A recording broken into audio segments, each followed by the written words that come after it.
Dziękuję bardzo. Now, Madam Schaake for the Liberals and Democrats. Thank you, President. At the EU-Africa summit in Libya next November, there should be talks on how Mugabe and his close supporters remain a continuing stumbling block in the process of political and economic reconstruction and reconciliation in Zimbabwe. They're plundering its economic resources for their own benefit, and they're not granting their citizens fundamental rights. Now, around 20,000 people living in the outskirts of Harare have been threatened with forced eviction.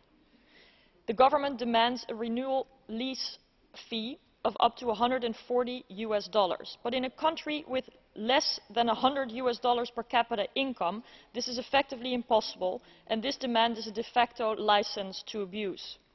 In 2005, 700,000 people were already evicted, and these people still live in dire circumstances. Generally, the humanitarian, political and economic situation in Zimbabwe continues to deteriorate, and millions of people continue to be at risk of starvation. The country has the world's fourth highest rate of HIV prevalence and high mortality of children. People don't have many chances to grow up in health and prosperity, and if they do, they lack fundamental freedoms, such as freedom of expression.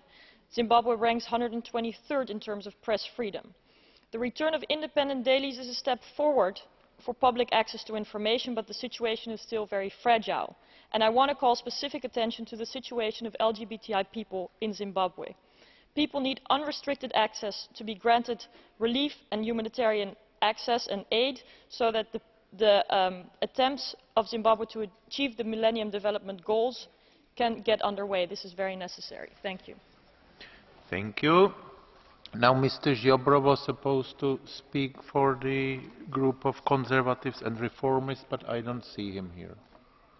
No, he's not here, so in that case I give the floor straight to Mr. Soini for the Europe of Freedom and Democracy.